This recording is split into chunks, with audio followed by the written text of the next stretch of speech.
لقب پانے والا مرادے غریبوں کی برلانے والا مصیبت میں غیروں کے کام آنے والا. در یتیم. قربانی کی صبح. ستاروں کے بجھتے ہوئے چراغوں سے دھواں سا نکل رہا تھا. یہ صبح کاذب، دھندلا اور اجالا ایک دوسرے میں گل مل گئے تھے. سورج مشرق کے دریچے سے جھانکنے ہی والا تھا. ماء و انجم رات کے مسافر رخت سفر مان کر جانے کے لیے تیار کھڑے تھے. بساط شب الٹنے والی تھی. اس کے مہرے آپ ہی آپ کپ کپا رہے تھے. صبح کے نرم و قنک جھونکے بڑے جسم فریب ہوتے ہیں. بہت کم لوگ اس قاب نوشی سے بیدار ہو جانا چاہتے ہیں. بستر کی شکنیں سونے والے کا دامن تھام کر کہتی ہیں کہ یکایکی بے وفائی نہ کرو، ابھی دن کہاں نکلا ہے. دھوپ اچھی طرح پھیل جائے تو یہاں سے اٹھ کر جانا. خوب لطف کے ساتھ کروٹیں بدلو، انگڑائیاں لو، ہتھیلیوں سے خواب آلودہ آنکھیں ملنے کے بعد بھی لیٹے رہو. ایسی جلدی کیا ہے، کلیوں کو تو چٹک جانے دو. شبنم نے ابھی نیم باز پنچوں کے منہ بھی پورے طور پر نہیں دھلائے. نیند کا مزہ جاگنے پر ہی محسوس ہوتا ہے. اس لطف کو دیکھو، ادھورا نہ چھوڑ دینا. آنکھ کھلتے ہی بستر سے فوراً اٹھ جانے والے خواب کی لذت آخر سے محروم رہتے ہیں. یہ مکے کی صبح کاذب تھی. لوگ ٹھنڈی ہواؤں کی گود میں سو رہے تھے. سکوت شب پوری طرح ٹوٹا نہ تھا. کسی کسی راستے سے اونٹوں کے گلے کی گھنٹیاں بجنے کی آواز آ رہی تھی. مدھم اور بے ترتیب آواز، جیسے کوئی نو مشق پجاری مندر میں گھنٹی بجا رہا ہو. اہل مکہ کے گھروں پر نیند کی خاموشی چھائی ہوئی تھی. اس عالم میں بنو ہاشم کے عریض و طویل مکان کے دروازے کے پاس ایک باوقار شخص سیاہ کمبل پر دیوار سے کمر لگائے بیٹھا تھا.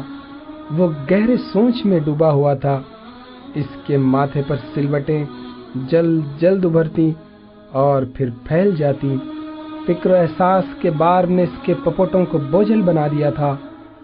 اس کی آنکھوں میں کبھی چمک پیدا ہوتی اور کبھی اندھیرا. خیالات شاخ در شاخ ہوتے چلے جا رہے تھے. وہ ایک بارگی کھڑا ہوا اور صحن میں تیز تیز ٹہلنے لگا. خوب دھوپ پھیل چکی تھی.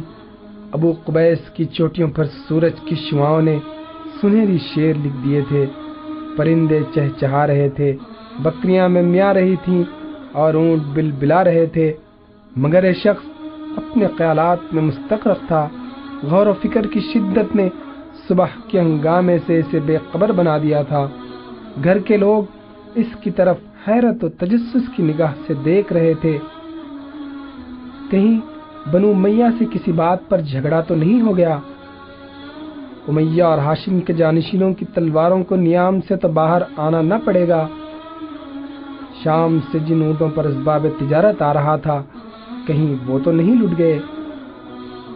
حج کا زمانہ قریب آ رہا ہے. شاید اس کے انتظام کے لیے سوچ وچار ہو رہا ہے. عبد المطلب کو اتنا فکر مند تک کبھی نہیں دیکھا گیا. آج یہ دارالندوہ بھی نہیں گئے. قریش کے سردار ان کے منتظر ہوں گے.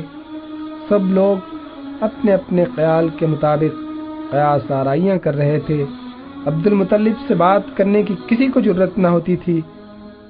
عبد المطلب نے پیشانی سے پسینہ پونچھا، کئی بار ہاتھ کی مٹھیوں کو بند کیا اور کھولا. پھر اپنے نیچے کرتے کو اوپر اٹھاتے ہوئے بولے، عبداللہ کہاں ہے؟ اسے بلاؤ. کعبے کی دیوار کے سائے میں آج اسے قربان کر کے اپنی منت پوری کروں گا. گھر والے سب ایک دوسرے کا منہ تکنے لگے. عبد المطلب کے فیصلے کو سن کر سب کے چہرے ایک بارگی پیلے پڑ گئے، جیسے ان کے جسموں میں لہو نہیں پانی ہے. مکان کے صحن میں اونٹوں کے کجاوے کے پاس دیوار میں بہت بڑا طاق تھا، جس میں مٹی کے پیالے، رسیاں، ستو کے خالی تھیلے، آہنی خود، ٹوٹی ہوئی زرہ کے ٹکڑے اور لوہے کے کچھ ہتھیار رکھے تھے. عبد المطلب نے طاق سے چھری اٹھائی